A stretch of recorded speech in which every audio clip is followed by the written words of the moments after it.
มาแล้วเนอเวลาบ่ายสามพี่น้องคนฟังนั่งกันตัวหน้าวิทยุรายการเปิดอยู่ลอดทายามเวลาหมอกนี่ทุกวันศุกร์เฮาบ่ได้ลบเลี่มาปะอาจารย์รัศนีกันหลงแหมกำพ่อแม่พี่น้องฟังกันประจำม้วนภาษาธรรมฟังตามตั้งบ้านฟังตามตั้งบ้านขอเจริญสุขเจริญสีเจริญมีเจริญวัยเจริญจิตเจริญใจเป็นอย่างศรัทธาสาธุชนคนฟังรายการสถานีวิทยุณตอนนี้ที่อีปอยแมนได้ฟัง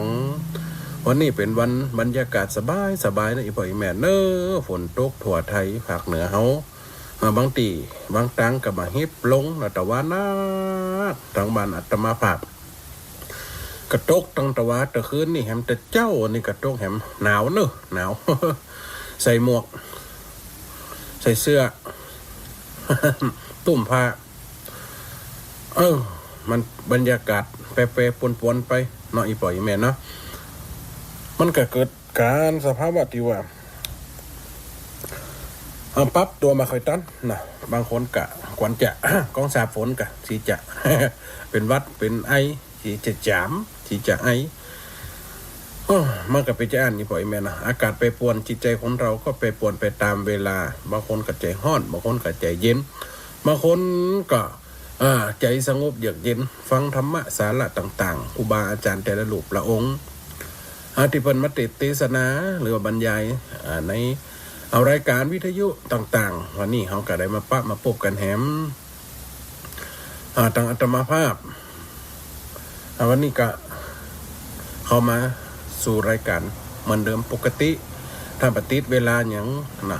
วันติดอาจจะติดธุระให้เหมาะเนาะติดแล้วกับติดธุระติดนี่หักนิมนต์เพิ่นได้เป็นเดือนเราจะไปเตะตีอำเภอเวียงป่าเป้างานศพเป็นนิมนต์เมื่อวันที่15เดือนแล้วเป็นละวันที่15เดือนนี้ก็จะไปเตะเนาะประมาณวันที่14ก็จะไปห้องขวัญพนักที่เชียงใหม่เนาะที่หางดงอำเภอหางดงก็วัดอันหยังก็ลืมก็เรื่องถามเพิ่นว่าจะส่ง GPS มาให้อีนะจะส่ง GPS มาให้ก็ลืมไปแต่เนาะคนฟังรายการอาจจะมีอยู่เนาะเดี๋ยวกันจะเป็นวัดอันหยังฮะเดี๋ยวเขาขออันที่เปิ้นนิมนต์เนาะทอนิมนต์นี่กำเพื่อ FC จะใครปะหน้าปะตานะใครหูใครหันนะอาจารย์เสน่ห์กันหลงจะไปอำเภอหางดงเป็นนี้ญาติโยมเป็นลูกเป็นจะบวชเป็นบ้านจะไปรวมทำบุญเป็นไปห้องเขาเอาขวัญเป็นด้วยที่ไหนนะได้อ่านผ่อนอินเนาะตีวัดอันยังฮะพันธสีมาวัดขนเสอินะเป็นวันนะตำบลหนองควายอำเภอหางดงจังหวัดเชียงใหม่ วันเสาร์ที่14อาตมาหับจะไปห้องขวัญประมาณเวลา10 โมงเช้าเนี่ยอีปอยแมนเนอะถ้าวัดตังหางดงใครได้ฟังรายการหรือว่าFCที่ฟังรายการอยู่แถวๆนั่นอาจจะไปพบกันกระไดเนอะอีปอยแมนเนอะไปห้องขวัญพนักเนาะห้องขวัญพนักที่วัดขุนเสตำบลหนองควายอำเภอหางดงจังหวัดเชียงใหม่วันนี้จะไปธุระปะปังหลายๆติหลายๆตั้งด้วยบ่อยไหมอาจจะสดไปตั้งอากาศหลวงด้วยไปซื้อของซื้อควานถ้าได้ไปเตือนก็คือมันคุ้มเป็นธรรมดาให้บ่อยแม่นะคนเฮาว่าคนบ้านว่าคนไปไหนก็ย่อมดินล้นครูบาอาจารย์พระเจ้าสังฆะถึงแต่ละตนแต่ละลูกแต่ละองค์บางคนก็กึดสร้างกึดแปลงต่างๆก็ย่อมจะมีสิ่งที่ต้องแสวงหาสิ่งต่างๆเพื่อเอามาเป็นทุนทรัพย์ในการสร้างการแปลงอย่างว่าอาตมาภาพจะสร้างศาลาปะเรียน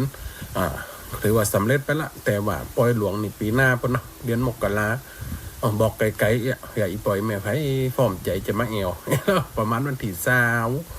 22 มกราปุ่นก้าปี70ปุ่นอีปล่อยแม่เนาะ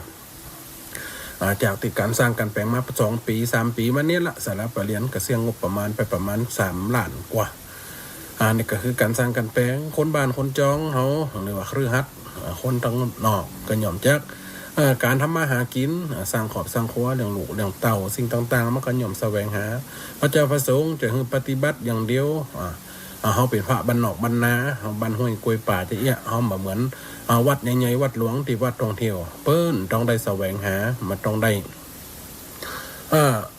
ประกาศอันอย่างนักเนาะญาติโยมประกาศถึงมาเอวมากราบมาไหว้สิ่งศักดิ์สิทธิ์ต่างๆแต่ละวัดละวาเปิ้นก็ย่อมมีปัจจัยที่จะสร้างจะแปลงของเปิ้นไปอย่างวัดเฮาบ้านห้วยกล้วยป่าคิดจะสร้างจะแปลงยังก็ยากอยู่เมื่อสำเร็จแล้วก็ย่อมจะมีจัดงานการฉลองก็เป็นลำดับต่อไปมันก็จะอู้กันระยะยาวไว้มันได้บ่อยแม่นเนาะก็วันนี้เขาก็มาสู่รายการฟังธรรมะกันเหมือนเดิมเดี๋ยวก่อนขอเสียบไม้กันผมซื้อก่อนทำเสียบไม้เสียงมันจะรบกวนนักอีกบ่อยแม่ต้องใช้ติดตัดเสียงก่อนพอดีสลามาใส่วัวหัวเสานี่มันก็จะมีเสียงมาเป็นกำเด้อเสียงเต่าก็เสียงไฟเบอร์ตัดปูนตัดไม้ก็นะเดี๋ยวขอเขาฟังกำว่าเสียงชัดหรือไม่นะแต่ว่าก็จัดอยู่ในพ่อแม่นะได้ยินแหลกชั่วโมงก็อาจารย์พระมหาปทินพอดีก็เข้าไปก็ฟังไปโหผมใจเสียงตัวเก่าแต่จะมีแฮมรูปหนึ่งจัดฟัง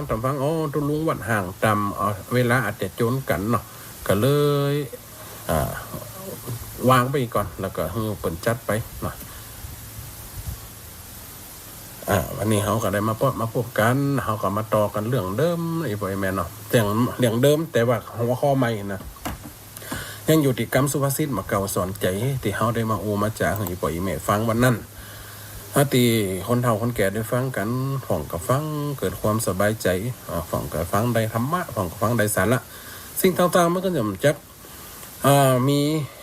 บริบทของมันธรรมะมันก็สอดแทรกอยู่ในชีวิตธรรมะก็มีอย่างสอดแทรกอยู่ในการดำรงจิตใจเขาประจำหรือว่าปัจจุบันขณะปัจจุบันหรือว่า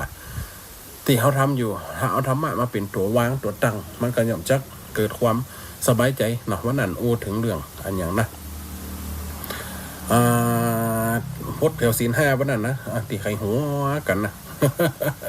เอามาเริ่มกันอีกบ่อยแม่เนาะเดี๋ยวเขาจะให้มันจบไปเป็น บางเป็นตอนไปเพื่อจะอธิบายหน่อยอยู่ที่บทแรกบท2บท3บท4เขามาลำนับบทที่1มาก่อนหอยแม่จะได้ฟื้นผมจำแล้วก็จะได้สกิปพอมันติดในฟังเตือนเนาะมันก็อย่างมันปฏิปต่อกันเขาต้องลืมเก่ามาเหมือนกับเปิ่นดูละครดูหนังดูละครเปิดกันย่อมตอนเดิมที่แล้วอย่าเปิ่นยังมีแม่นก็อีบ่อยแม่นเนาะก็ต้องทวนความเก่าเนาะบทที่1มาถึงบทที่5เนาะจะว่าให้ฟังเดี๋ยวเขาจะอธิบายบทที่6ที่7ไปจับนอนใส่หลากมาเสือพี่เคยน้องเมียไว้ใจบ่ได้จัดแมงบงบ่ตายกันใบไม้ห้อมหนูไตห้อมในยันคนว่ากินสมจะไปจมหาวานอดจากอดสารได้ซากวยหน่อยเอาฝ่าจนดอยบ่แตกก็มังจัดเจือขึ้นกลางบ่ท่าจุ้ยแปงตกตาออกแยงลู่แสงกันขึ้นจัดเจือเลื่อนดินหากินลมตื่นพวกยอดรังขึ้นมันก็ตึงบ่ยัน ยกใส่ก้างสลิดบ่หวันหอมไฟหูมันซ้อนกันบ่ได้ถึงบ่ถูกหลายไปก็การบาหินขว้างสัตว์ตัดตีแข่งขันเสียที่มันสะท้อนใส่หน้าบางทีเป็นลายเป็นนายบางได้เป็นข้า10เฮือกาบ่เต่าเขานะดอก10เจียกมัดมันบ่มันเหมือนบ่กำปากกำคอมัดกันบ่ได้นะบ่ไหลมากินไฟ2ต่างขบคนพอนาซื้อผ้าพ่อสีอยู่บ่ดีหาเล็กจีควันกลหอมน้ำปดหัวตัวยังบ่ปนบ่ดีลำล้นห่มก้นยนเห่า นกอะยังคอกะบินออกหันข่าวน้ำบ่โหดบ่เน่าไว้บ่ซ้อนมันเหลี่ยมผมมีดคมเสียมแล้วก็เหลี่ยมหากใหม่โตดตัวเต้าจ้างอ้างว่ามีในโตดเปิ้นเต้าให้เคาะใส่จนเสียงฟ้าบ่ฝนจังเป็นขี้เมียงมีเงินหมอกเพียงบ่ดีเลี้ยงงานปล่อยหลอดแต่ก็หนจนแต่ก็ถอยคนโอขี้ฝอยเจือห้อยปากเบลจะควายดังเหนียวเลียวหาไม้คอนน้ำเย็นป่าคอนน้ำฮ้อนป่านีเราให้กินปีเราดีกินกุยลิงคิงคองจอนยองกูถอยเมื่อเฮาล่างสวยปัดตองไปมาพี่กับน้องร่วมต้องป้องขาย่อมมีกำจ่าพิษกันโคตรยอสืบจ้างเรือขอสะดอลากใหม่อนาโบสเก่าเนาะวันนี้เฮามาต่อแฮม ไก่ปูเจ้าเล่ามันเป็นใจเห็นการจำเป็นเขาเย็นจำหนึ่งคนเฮาจะตายเพราะกำบ่มึงน้ำบ่ยึงตึงขอนตึงบ่ลอยกำบ่มีมายองขี้ห้อยไม่หล่อลงดอยตึกไหนตึกหันหนูตกทางเขาสารต้องออกงานเพอน้ำเย็นป่าคอนน้ำฮอนป่าตายลังที่เป็นนายบางลายเป็นข้าบอดีตีกองแข่งกับเสียงฟ้าบอดีขี่ม้าหกตัวตาวันตุ่มพาลายหมาเห่าคนกำเก่าพิษกันเก่าบ่จับตีคันจังป้าหือยงสามเปียดได้บุงละมดถุงบ่อคางวันนั้นเขาเหล่าตึกนี่เนาะน้ำเย็นป่าคอนน้ำห่อนป่าตายนะวันนี้มาโบสแถมต่อแถมบดสุดท้ายหน่อยปล่อยแม่นเนาะเนี่ยบดตีนี่แล้วก็จะบดสุดท้ายเนาะวันนั้นใครพูดเจ้าเล่าเป็นจะเห็นน้ำเย็นป่าคอนน้ำห่อนป่านี้เนาะวันนั้นตึกนี่วันนี้ไก่พูดเจ้าเล่ามาเป็นใจเห็นการจำเป็นเขาเย็นจำหนึ่งคนเขาจะตายเพราะกำบ่มึงแน่น้ำบ่ยืงขอนตึงบ่ลอยกำบ่มีหมาขี้ย้องฝอยไม่ลอยลงดอยตึกไหนตึกหันหนูตุกถังข้อสารต้องออกงานเฟ้อน้ำเย็นป่าคอนน้ำห่อนป่าตายบางทีเป็นนายบางทีเป็นนายบางนายเป็นข้าบดีตีกองแข่งกับเสียงฟ้าบดีขี่ม้าแข่งกับตะวัน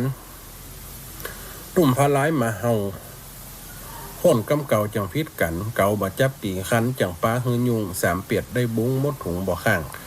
วันนี้2บทนี่จะจบฮอดเด้ออีบ่อยแม่นเด้ออธิบายนะเป็นกำบักเก่าสุภาษิตบนนี้เป็นสอนใจสุภาษิตต่างๆมันจะออกมากับเมื่อที่เฮามีวัฒะมีคาลมหรือว่าสอนลูกสอนเต้าสอนเปื่อนสอนมิตรบางทีสอนได้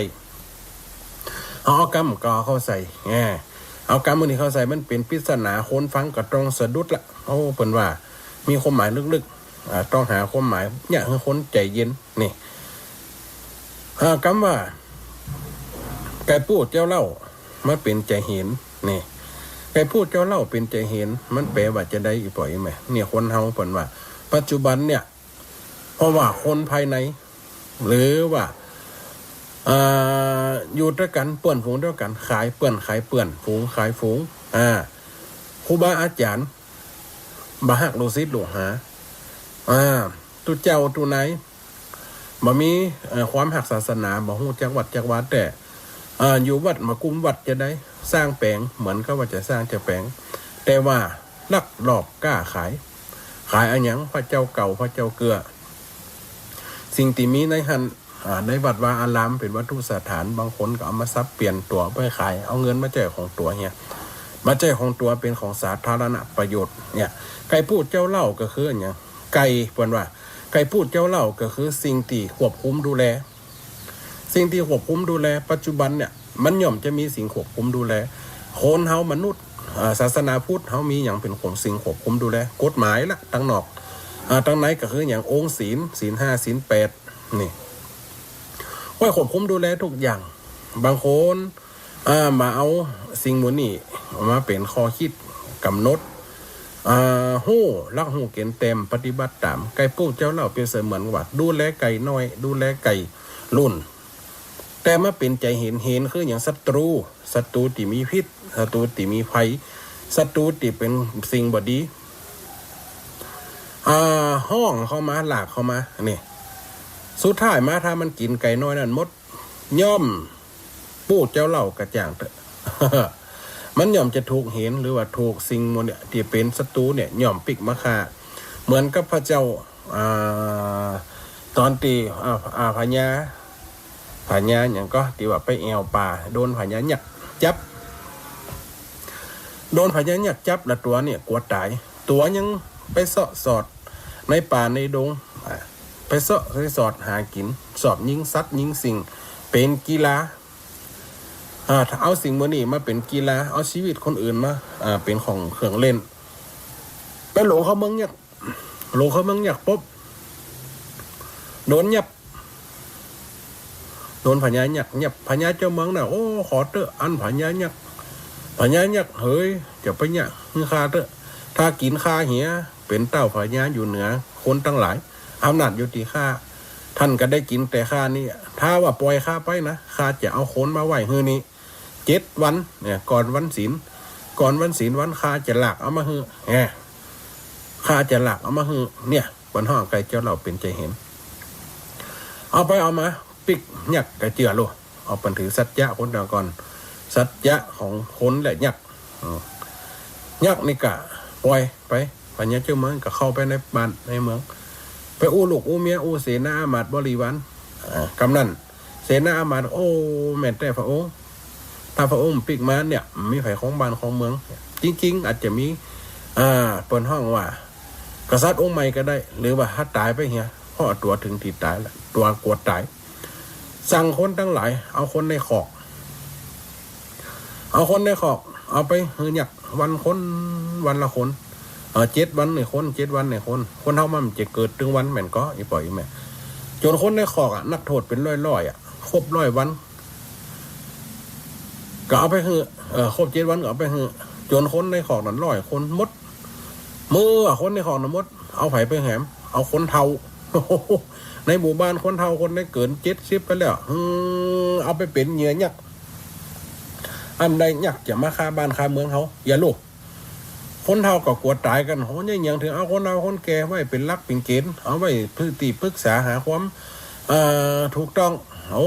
จ่ามันเตอะเท่าหันลูกมันหนักนะอย่าคนเท่าก่อนโอ้ใจอ่อนใจตายลูกไปป่อไปแม่ไปบอกว่าหลักไปคือพญายักษ์คนเท่าเสียงมดหลักนั้นเอาไผลูกเต้าเหล่าเสนาตั้งหลายสุดท้ายเอาไปคือมดเหลียกับตัวคนเดียวสุดท้ายเรียกกับตัวกับเมียกับลูกเนี่ยจะได้กำนันเอาลูกไปฮือนี่เมียกับย้อมว่าในจะตายละเนี่ยในจะตายขอให้ลูกอยู่เตะข้าจะไปตายแทนโอ้ไปได้จะได้ไม่เห็นสิเห็นข้าเฮาเนี่ยอยู่ด้วยกันไปกันยังจะมีลูกได้แฮมเนี่ยเมียน่ะว่าโอ้ผมได้พระองค์อย่ามาใจต่ำใจจ้ามานึกถึงองค์ศีลองค์ธรรมยักตัวติ่มดีน่ะเพราะว่าพระองค์ทำดีชีวิตต้องแหลกโดยชีวิตพระองค์เอาคนอื่นไปตายแทนหมดเนี่ยบ้านเมืองกระล่มจมพระองค์จะดูอยู่ได้จะได้สุดท้ายมาตายหมดลูกก็ตายเมียก็ตายสุดท้ายยักมีที่กินก็ต้องยักพญายักในไปกินเนี่ยเพิ่นว่าใครพูดเจ้าเล่าเป็นใจเห็นถ้าตายทึกตัวเงี้ยมันก็จบถึงหันละเจ้าเมืองก็อยู่ไปลูกเต้าเล่าหลานก็อาจจะขึ้นของหลาดบัลลังก์ในแทนสุดท้ายมาเมืองกลายเป็นเมืองล่างมีกระดูกกระเดายักเอาไปกินฮบรอนมดนี่ใครพูดเจ้าเล่าเป็นใจเห็นเปรียบเสมือนคนเฮาอีปล่อยแม่พ่อแม่ลูกเต้าเปื่อนฝูงมีศัตรูสุดท้ายมาไปคบกับศัตรูเพื่อมาทำลายตัวในญาติพี่น้องทำลายในศาสนาตูเจ้าพระนายก็เหมือนกันปัจจุบันอย่างออกข่าวหันหน้าอีปล่อยแม่มันก็ย่อมมีพระที่ดีก็มีครูที่ดีก็มีตำรวจที่ดีก็มีข ข้าราชการที่มียศมีตำแหน่งที่ดีก็มีติ่มดีก็มีนักเหมือนกันมันปะปนกันไปไผบ่สามารถจะจับมือไผได้ว่าคนนั้นชั่วหรือคนนั้นดีมีเครื่องวัดมีดีกรีมีเครื่องสแกนอย่างนั้นอ่อนเดี๋ยวเขาว่าสแกนว่าคนนี้ดีกี่เปอร์เซ็นต์100%ก็อย่ามันอยู่ที่การกระทำการปฏิบัติบางคนทุเจ้าพนายอยู่วัดคบคิดคบฆ่ากับไผกับหมู่โจรหมู่ผู้ร้ายเอาคนตั้งนอกมาปาผู้ร้ายมาว่าพระเจ้าเก่าอยู่นี่เนอะได้จะเปิดกุญแจไว้ให้แล้วก็อ้างว่าเปิ่นมาลักมาจกพระเจ้าเก่าพระเจ้าเกลืออายุเป็นร้อยปีนี่มันมีสมัยก่อนคัดตั้งเมื่อสมัยก่อนเนี่ยพอทำการคมนาคมมันยังมาเจริญในเขตอำเภอเสโฮมเขาอย่างอาตมาอยู่เนี่ยวัดดังๆก็พระเจ้าหายไปหลายเพราะอะไรอย่างพระเจ้าน่ะเป็นใจกับโจรแต่ก่อนเป็นห้าวัดโจรมาปุ้นอีน่ะคนก่อนน่ะปุ้นนี่หรอคนเดียวโจรปล้นพระเจ้าเนี่ยไปลักไข่ลักอันนี้คือพระเจ้ามันได้ขังคงขังมันได้ขังกงขังขอบพระเจ้ามันเดียวพระเจ้าศักดิ์สิทธิ์อายุ100 ปลาย200 ปลายปี500 กว่าปีตีเป็นเขาลบกับไว้มาหลุ่นสู่หลุ่นมีความพิเศษอย่างเดียวนะพอเตอร์อีปอยแม่พระเจ้าวัดไหนเก่าๆได้ว่าเนอะติดขอกมดใส่ขอก2 จัน3 จันพระเจ้ามันได้ใช้ข้าวปุจจาความผิดกรรมนี้พระเจ้าติดขอกเดียวก็เพื่อความปลอดภัยของอย่างอย่างตุเจ้าพระนายกรรมการจนได้กรรมกุญแจจุ๋ยมันเกิดขึ้นมาหลายครั้งอันย่อมมีปัจจุบันเนี่ยตีการลักกันขโมยกันเนี่ยไก่เจ้าเราเป็นใจเห็นมันอยู่เนี่ยอีปล่อยแม่สังคมของปัจจุบันทำให้เปื้อนคล้ายเปื้อนนะคบกันมาจะดีมาแตกคอแตกความสามัคคีกันเพราะอันยังเอาคนนั่นไปว่าคนนั่นเอาคนนี่ไปอู้คนนี่เขาว่ามันดีการกระทำดีหรือว่าเป็นลำเป็นรวยก็อย่างมาไปคุยหาประวัติเปิ่นถ้าได้ออกข่าวละก็คุยประวัติกันอย่างเขาหันในสังคมปัจจุบันเนี่ยย่ำนี้สีฝงกันคอมเมนต์ด่ากันจนปลาเหล็กปลาแหลวถึงวันนี้อยู่ในสังคมใดบางคนไปฆ่าตัวตายอย่างก็มีอัตรานิบัติกรรมฆ่าตัวตายก็มีเพราะว่าอย่างสังคมยอมรับติดเสียงวีเนี่ยเสียงสลาดเนอะอีปอยแมนเนอะมันจะคอมอัตมาภาพนะมันจะเขี่ยงสูงนะ เปิ่นอันแหกปูนท่านเปิ่นใส่อันบ้วงหัวเสาเนี่ยไก่พูดเจ้าเล่าย่อมเป็นใจเห็นอีปอยแมนเนี่ยมันบดีสุดท้ายมันเกิดความวินาศชิมหายตายกันหมดบดีเนี่ยการจำเป็นเขาเย็นจำหนึ่งก็คือว่าสิ่งที่ต้องทำเนี่ยทุกอย่างถึงวันเนี่ยการจำเป็นมันมีนะเขาเนี่ยก็ต้องเนี่ยเขาทำก็ต้องทำเขามีก็ต้องมีอย่างปัจจุบันเนี่ยถ้าเขาอยู่อย่างพอเพียงอยู่ได้ก็อยู่ได้สร้างตัวสร้างตนอยู่เป็นปกติแต่ก็ได้แต่บางคนหันเปิ่นมีกับใครมีหันเปิ่นทำกับใครทำหันเปิ่นเนี่ยกับเนี่ย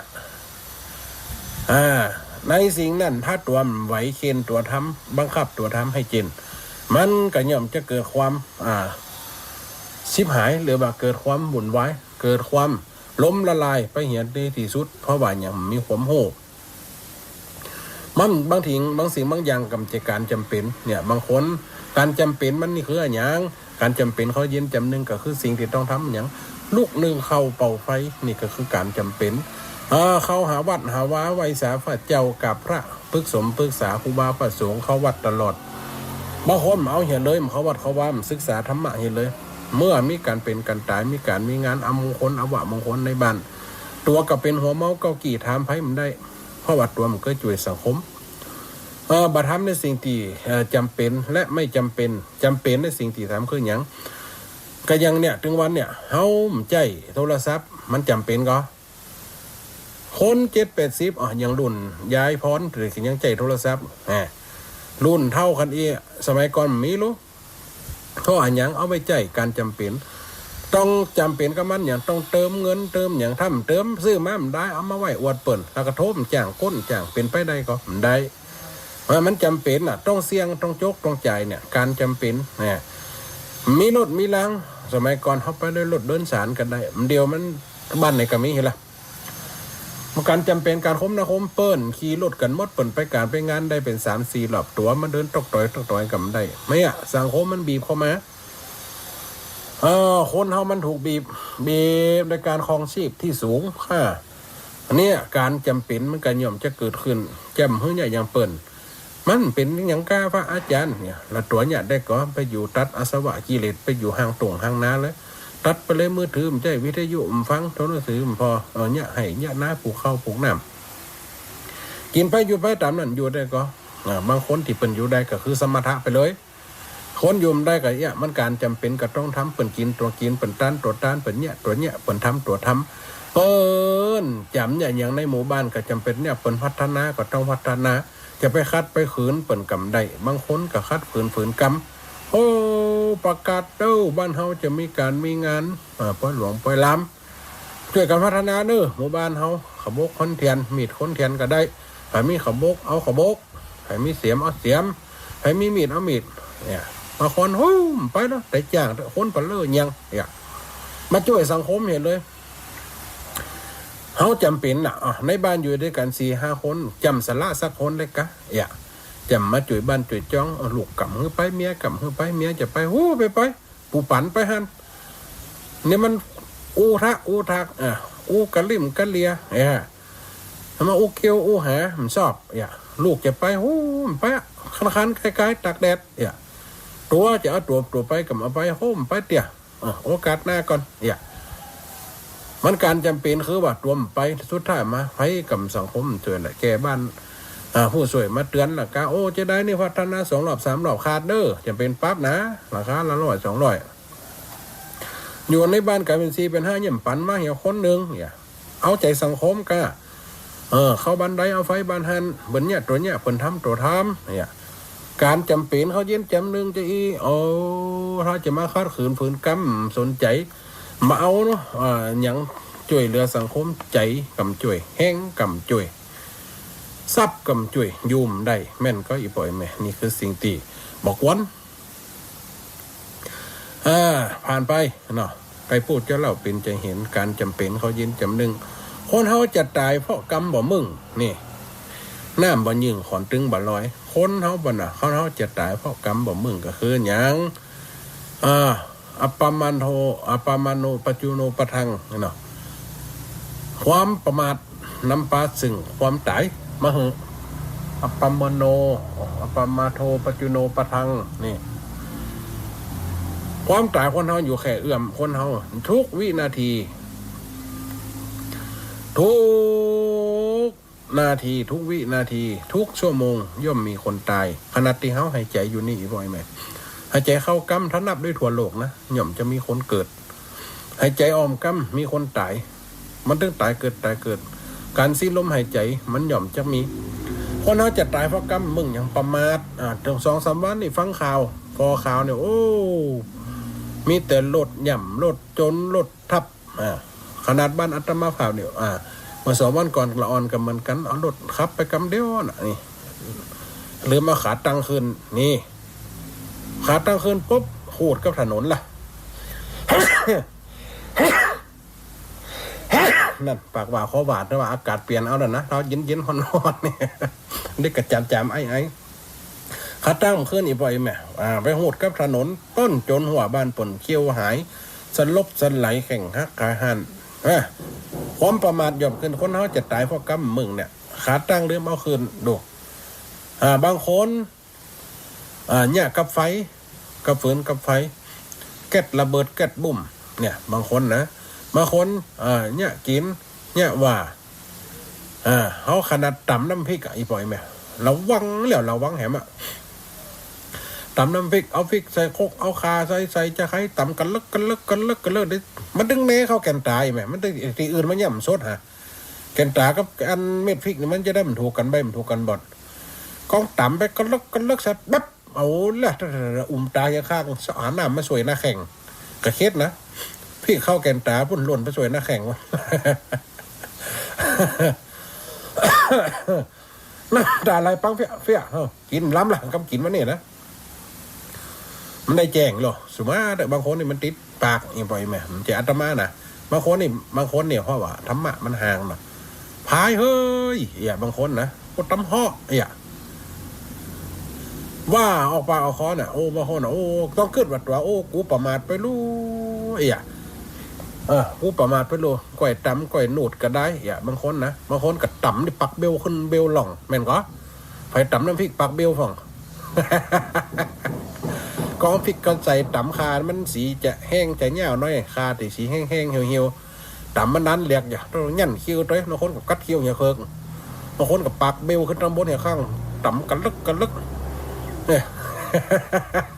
มีฟ่องอันนี้ไปว่ามีเด้อตำน้ำพริกปักเบลเนี่ยนะ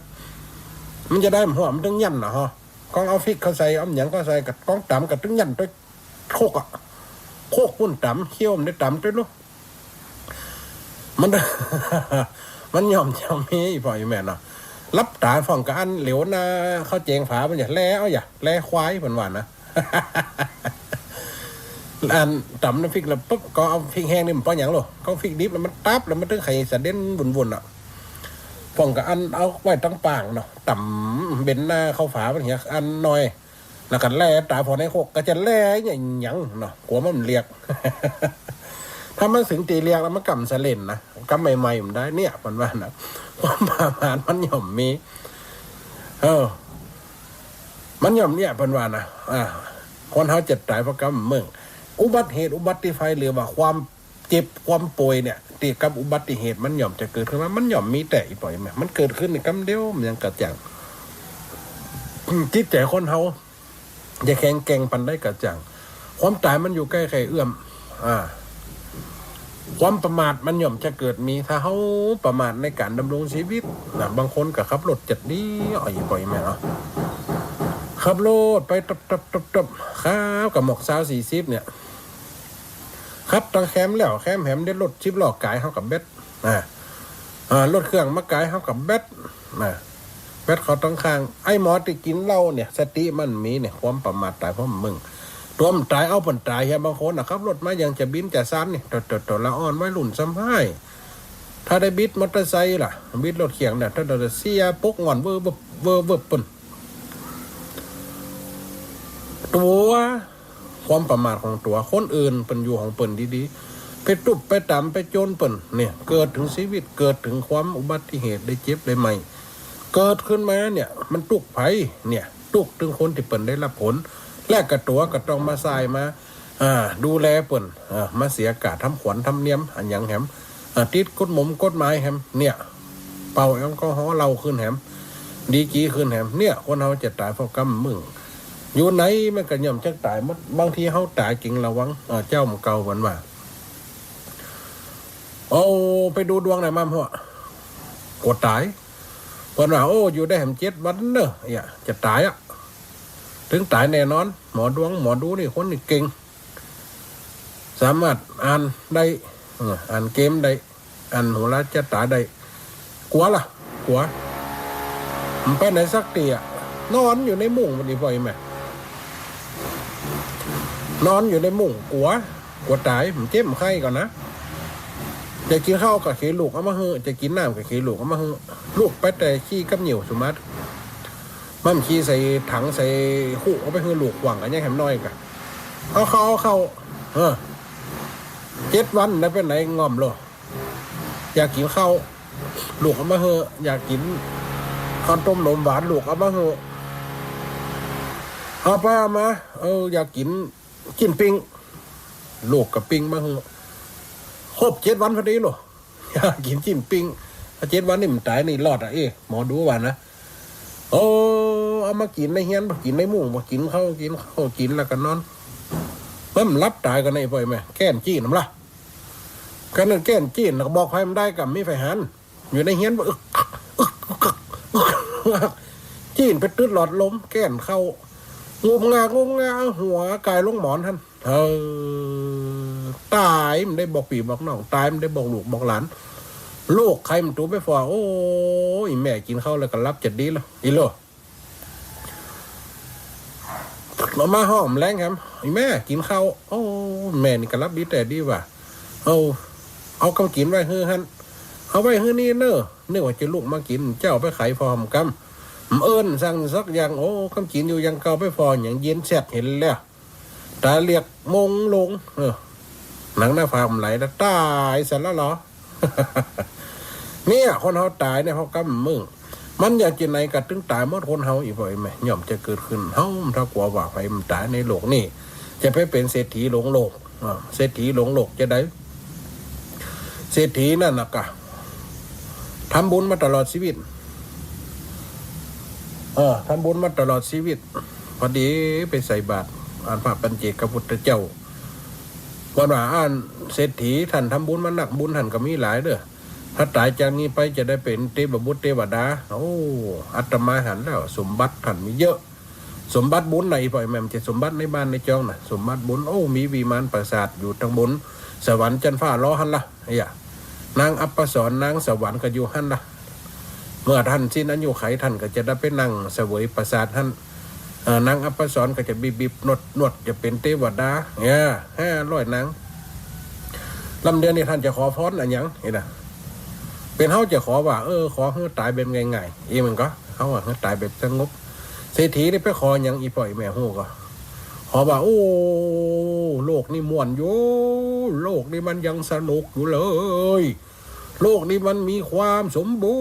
รณ์นี่โลกจะขอกับพระเจ้าพุทธเจ้าขออันอย่างขอให้อายุได้100,000 ปี100,000 ปีกว่าตาย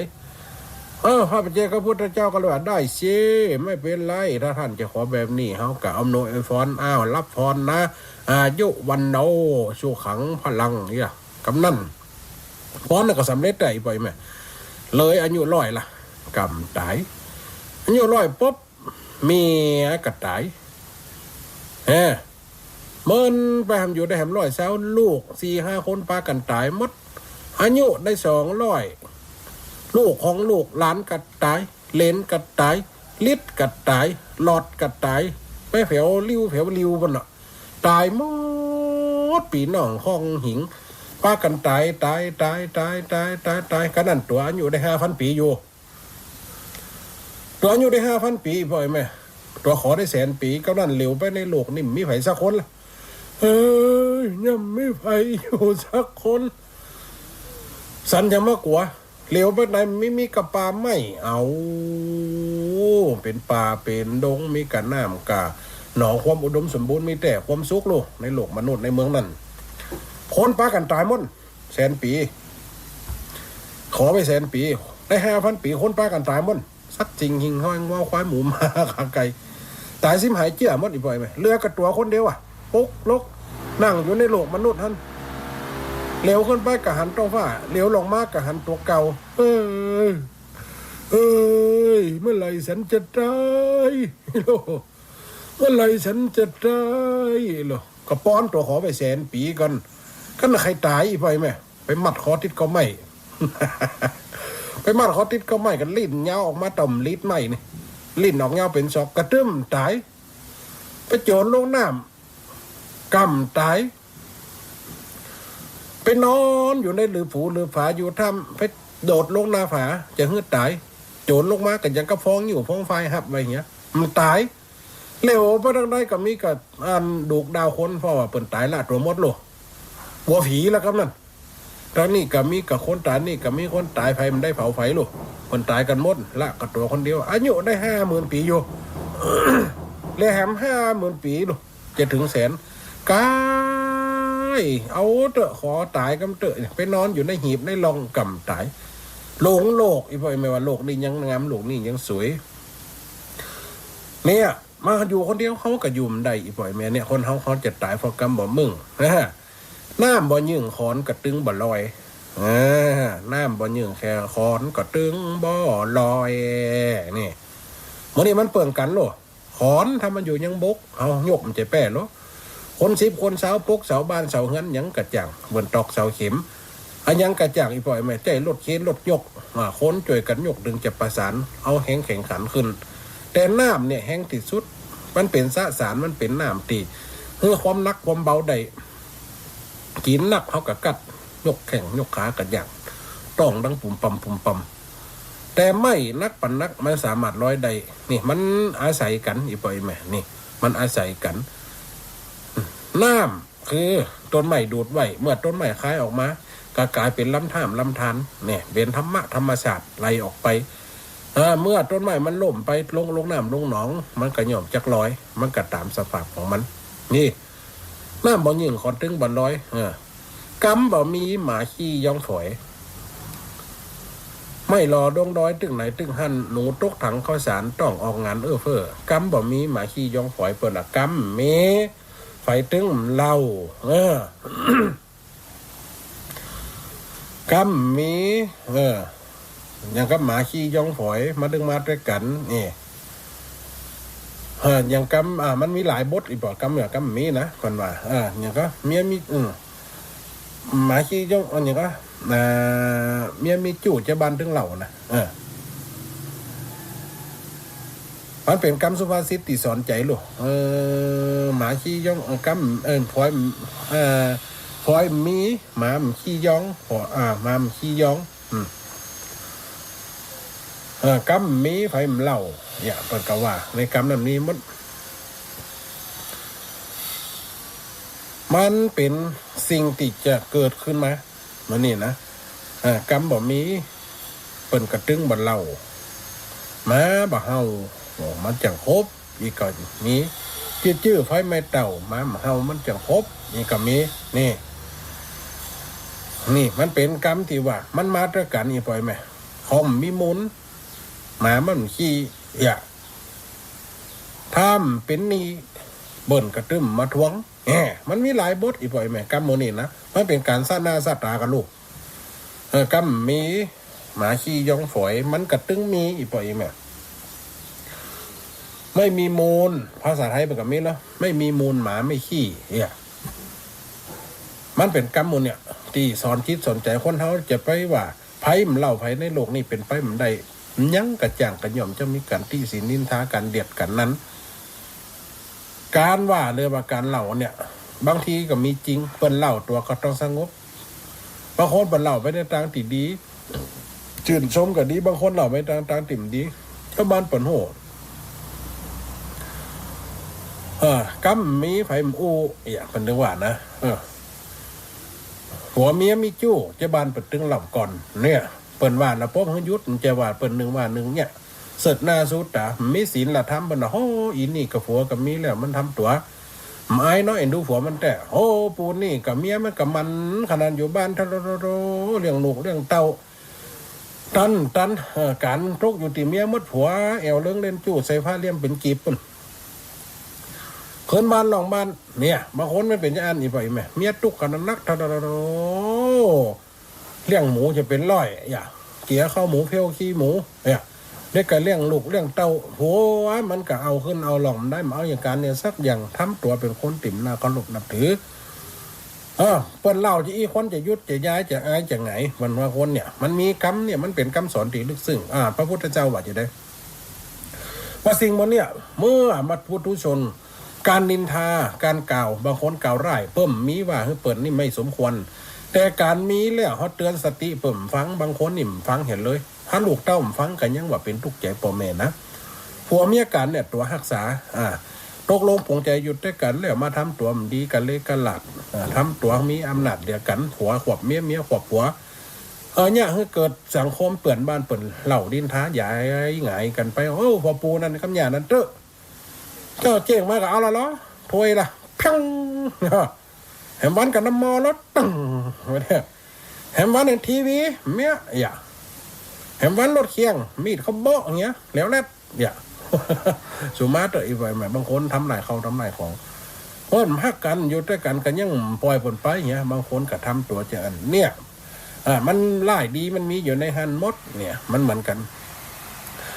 กำบ่มีหมายขี้จ้องหอยไม่รอดงด้อยตึกไหนทุกหันคนเฮาบ่นว่ามันย่อมมีการยุดแหงตึงไม่รอดงด้อยกันลุงตึงจอดตึกนี่ตึกหันกับตึกหันไฟมันไปอยู่ไปเฟียนไปไหวมันย่ายมันค่ายมันเขียนมันก็อยู่ของมันหันเนี่ยคนเฮากับควันตึกในกรรมนั่นหนูตกขังข้าวสารต้อนเอางานเฟ้อนี่คือว่าคนที่มีเป็นห้องว่าตกดีๆอีเดนหนูก็ข้าวสารเนาะหนูก็ข้าวสารค่อยงานก็เฟี้ยงใหม่มันต้องกินข้าวกัดปนอันนี้คือสิ่งที่มันได้มาผลประโยชน์ในตัวได้รับสิ่งที่เข้าใจได้รับสิ่งที่ เป็นผลพลอยใดนะเส้นรับที่ผลพลอยใดหรือได้รับสิ่งที่มีความเป็นไปตามสภาพของตัวเก่ามันเปิ่งป้าอาศัยกัน เมื่อตกตีดีหนูตกถังข้าวสารหิไว้หาไว้ย่ำนมโลกเท่ามากับยังกับหนูตกถังข้าวสารเนี่ยมันจะดาตัวได้กินได้ใจเพราะว่ายังกำลังวาสารย่ำนมตัวหาไว้หิไว้สอนลูกสอนเต้าอยู่ในทอยฟังกำได้ผัวดีเมียดีก็เป็นสีแก่ตัวได้ผัวเมียตีสั่วก็ป้าตัวเฮือซิบหายนี่เมียมพังกำผัวเงินคำเต็มหัวกระเสียงหัวพังกำเมียเงินคำเต็มเฮียกระเสียงอันใดกับบ่เหลือบ่เคิดบ่ข้างมันย่อมจะเกิดขึ้นมานี่ปล่อยแม่ได้ฟังนี่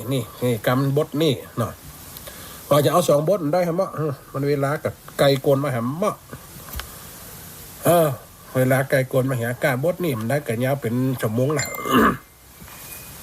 เขาลืมเพิ่งฟังแหมกำก็ไก่พูดจะเล่ามาเป็นใจเห็นเนี่ยการจะเป็นเขายินจำหนึ่งเข้าใจกันเป็นอย่างคนเขาจะตายเพราะกำบ่มึงน้ำบ่ยืงขอนตึงบ่ลอยกำบ่มีหมาหย่อมขี้ย่องฝอย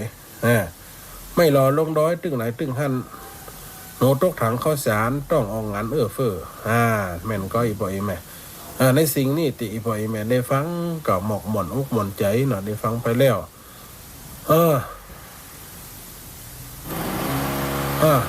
ได้ฟังแล้วก็สบายใจได้ฟังธรรมะได้เป็นติยึดเหนี่ยวจิตใจเป็นน้อยเป็นนิดเขากับว่ากันธรรมะมีหลายอย่างหลายอารมณ์หลายรสอันนี้เนื้อเสียงมันดังอีกบ่อยแม่เนาะเป็นนักกันดังโอ้ดังขนาดนักเนี่ยเสียงมันเข้าไม้ของอีบ่อยแม่เนอะเดี๋ยวนี้เขาได้ฟังกันมาก็เป็นเวลาเกือบชั่วโมงละเรียกก็6 นาทีหน่อยบ่อยแม่ได้ฟังกันแล้วตะกี้นะฟ้องกระติดใจเลี้ยงน้ำพริกข้าวตากะฟ้องกระตำน้ำพริกปากเบลมีแต่ก็ไม่ต่ำกันเลิกต่ำจะมากลมตาฟอโคกมันก็เป็นไปมันได้มันจึงอันนั้นปนเท่าว่าความกลัวหรอกมันย่อมมีมนุษย์เท่าปนเท่าว่ามันนั่นเป็นการสอนตัวเก่าเป็นการสอนตัวเก่าในความที่คิดโดยอัตโนมัติย่อมจะเกิดขึ้นเนาะอีบ่อยแม่เนาะบางคนเขาว่าป้อนเขาลูกอย่างคนว่านะป้อนเขาลูกบางคนเนี่ยลูกมันตั้นอาแม่ปอมันต้องอาก่อนนะกินนั่นละหนักแห้งหลุนมันมีในใจอยู่มันเป็นการแห้งหลุนในการกระทำมันก็ย่อมจะมีธรรมะเอามาศูนย์เอามาโอ้ให้ปล่อยแม่ฟังเนาะเวลาไกลจะหมดเวลาได้เล่าเท่าความให้ปล่อยแม่ได้ฟังเนาะใครจะโทรมาก็ได้ทำโทรมาก็จบรายการเท่ากับจากลากันไปเนาะเพราะว่าไก่พูดเจ้าเล่าเป็นใจเห็นกันจำเป็นเขายืนจำหนึ่งคนเขาจะตายเพราะกำบ่มึงน้ำบ่ยิงขอนตึงบ่ลอยกำบ่มีหมาขี้ย่องฝอยแม่รอดงดอยตึงไหนตึงหันหนูตกถังข้าวสารต้องออกงานเฟ้อสิ่งนี้เป็นสิ่งที่ได้เห็นหรือว่าได้หันเป็นสัจธรรมที่แท้จริงก็หรือว่าเป็นธรรมะที่บางฟังแล้วเอาหม่วนแต่มันมีแฝงด้วยธรรมะอีปล่อยแม่ได้ฟังกะถึงเวลาค่ำมาละเขาก็จะได้จากลากันไปวันนี้หนาวเนอะอาบน้ำกันย้ำเจ้าเนอะหนาวขนาดนักนะแทนจะได้ต้มน้ำอาบละหูจะได้ต้มน้ำอาบละหูนะมันความหนาวอากาศมันเปรปรวนเนาะไอ้ปล่อยแม่เนาะเวลาหมดเวลาก่อนจากลากันไปเขาก็จะทิ้งท้ายโดยสาระคำสอนต่างๆเนาะปล่อยแม่ได้เข้าใจเอาสายเนี่ยยายสมบูรณ์จ้ะสาธุเจริญพรจ้าไว้ขาตัวโลตกละตกไอ้แม่หนาวขนาดนักเดี๋ยวนี้ตุ่มผ้านี่ต้องหนังเม็ดได้ขึ้นห่วงนะซึ่งปุ่นตกกันไหนได้ยังตกเนาะ2-3 โมงก็หายไปก็เลยตกมาเร็วเนี่ยมีน้องเสือแดดออกนี่มีแดดอะไรแม่มืดตึ๊บผมได้เก็บไฟล์เน่าหมดหันขำเก้าหันเสียได้เนาะ2 วันแล้วไม่คนหยอกเหรอ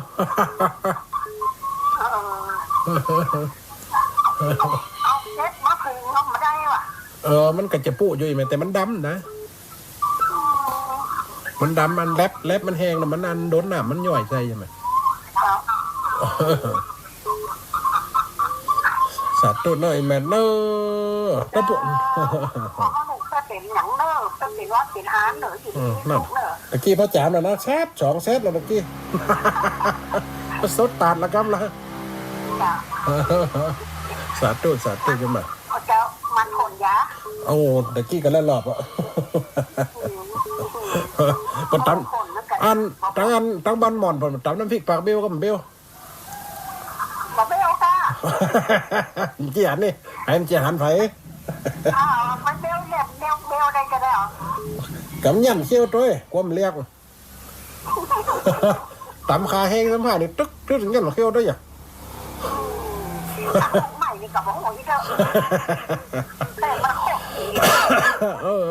สาธุแม่นเด้อโอ้ยายบ่ไข่หายเหมือนน้ำโทรหากันเนี่ยครับยายบ่ไข่กัน สาวค่ะภาษาชาวพูดลูก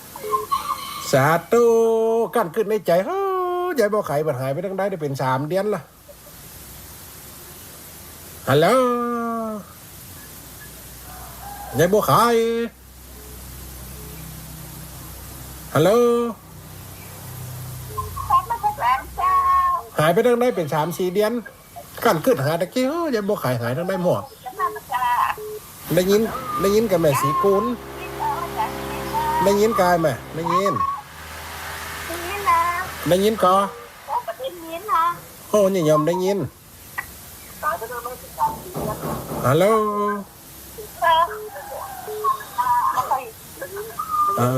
ทำได้ยินของยายบ่ไข่แต่ฮะขนาดขึ้นหายายบ่ไข่วันนี้ลังจะโทรมาจะอยากกูแต่ได้ยินกับโยมแม่สีกูลเสียงเหมือนกันยายบ่ไข่หายไปเป็นเดือนละเวลาจะหมดยายฟอนครับเห็นหน่อยทำบนหนึ่งเอาติ๊กอ่ะจะเลินฟอนยายฟอน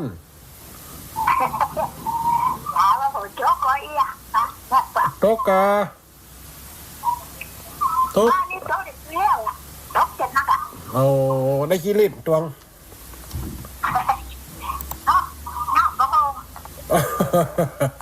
น้ำประหง แล้ว นี่กับโตกันไม่กำลังอย่างนี่ ผมก็โจ๊กน้ำกันทัน นั่น แต่ น่ะ วันเด็กแค่แรกเนาะ อ๋อนี่มีเดทแล้ว วันนี้แรกแต่ว่า สาธุได้ยายฟอนเด้อ มันจะเกิด สา แล้ว ธุเด้อตะกี้ยายไข่โทรมากับได้ยินยายไข่อู้กูกั้มยายไข่มันได้ยินเนอะฝากความคิดถึงยายไข่ด้วยหายไปเป็น2 เดือนเจริญพรอีกบ่อยไหมเวลามวนเวลานะจากลากันไปอยู่ดีสบายตึงเปิ้นตึงตัวจะไปเป็นเศรษฐีหลวงโลกเนอะสาธุเจริญพร